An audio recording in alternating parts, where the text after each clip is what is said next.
Hello and welcome to the Diaspora Salon in Marrakesh, Morocco. I'm Magalie Laguerre-Wilkinson. This is a gathering of wonderful, brilliant minds.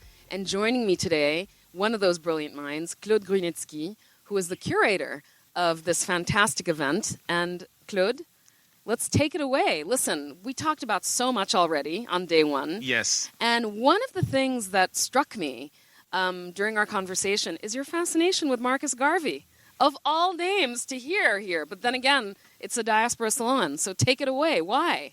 Magalie, first off, it's interesting that you asked me that question because many people in the younger generations that I mentor, they don't even know who Marcus Garvey was. And I've had a lifelong fascination with Marcus Garvey because when I was 7 years old, growing up in Togo, I read a book about him and the Black Star.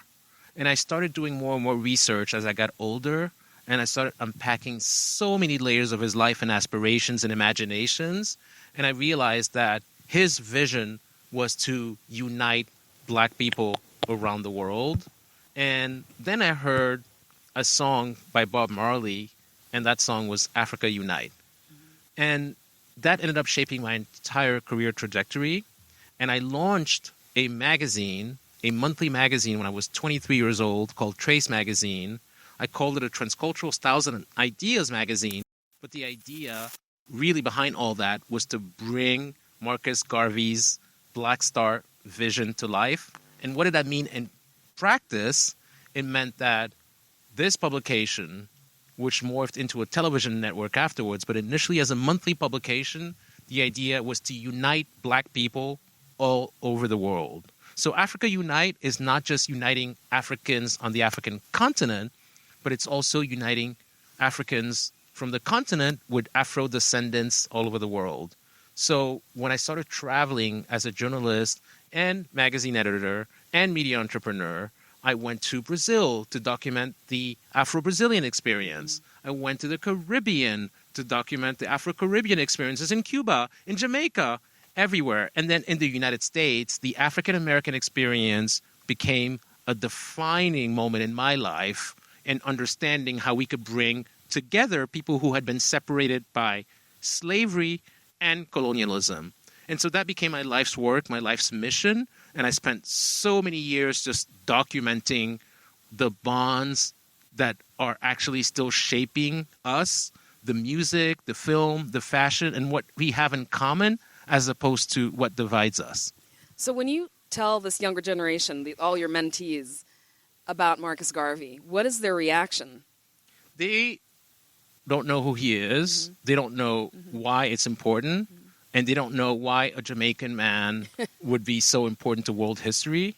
And I tell them about hip-hop records like the Mos Def record around Black Star, and why the iconography of the Black Star ship and the movements between Black people around the world and discovering new places as outsiders, becoming citizens of new places, the way that's really important. And then they start doing their own research and they realize that Marcus Garvey shaped musicians, shaped writers, shaped journalists, shaped artists. And then they can see why his quest was so significant, even though it's unfinished business. So in a way, the Diaspora Salon is kind of an extension of that vision, right? The Diaspora Salon is an extension of that vision because it's very much rooted in my life's work. Mm-hmm. I've spent my entire adult life trying to continue the work that Marcus Garvey had started with Trace Magazine, with my other media company, True Africa, with the films that I produced, the Limitless Africa Project that I produce as a podcast every week in English, French, and Portuguese. I always try to be inclusive of all the different Black experiences, but it's also really important to me to be inclusive of non-Africans, non-Black people, non-Afro-descendants who actually do really care about the unification of global Black culture. And this is where you talk about the bridge, right? Because it's not one bridge. It seems like it's many bridges, right? Of all our peoples, if you will. It's all kinds of bridges, and art is one place where it manifests itself. So just 2 days ago, I was here in Marrakesh at the Macau Museum launching an exhibition called Statues Also Breathe, which was very much informed and shaped by the plight of the Chibok girls who were kidnapped on April 14, 2014 by the Boko Haram terrorists, those 276 girls. So we flew two of these Chibok girls to Marrakesh for the launch of this exhibition. And the work was actually a collaboration between the French sculptor Prunoi and some of the students in a university in Ile-Ife, which is the heart of Yoruba land. And why that's really important as an analogy for the conversation we're having around Marcus Garvey is that I've been going to Brazil for 25 years. I have a house in Brazil. I was just there for New Year's. And on New Year's Eve, the Brazilians, they walk into the sea with flowers and they give those flowers to the goddess of the sea, Iemanjá. And so those Brazilians, they are very much worshiping those Yoruba gods that they call the Orishas. And so to me, the fact that over centuries, the Yoruba religion traveled from what is now known as Nigeria, Yoruba land, Ile-Ife, all the way to Bahia, Rio de Janeiro, all these places, all the way to Haiti, Jamaica, Santeria. That is what I find interesting. That's just religion, but we could talk about music, we could talk about dance, we could talk about animism, spirituality, and many, many other layers. No, but and to that exhibit, by the way, because I was there a couple of days ago as well and heard the testimonials of these two Chibok girls, who are now women because they're who are now There was such a movement around Bring Our Girls Home at the time. Yes, and it's really quiet now in many ways. Why do you think that is? I think that because I have to say, for the people who are listening, there are still these girls who are now women. Some of them are still being held. Right? Absolutely. And I'm glad you asked me about that because the hashtag Bring Back Our Girls was created by one of my mentors. Her name is Obi Ezekwesili. She is a woman who was the former Minister of Education in Nigeria. And she created that hashtag Bring Back Our Girls because these are our girls. This is our shared humanity. The whole world should care about those girls who were kidnapped, those 276 girls. There's still about 80 of them who are missing and unaccounted for.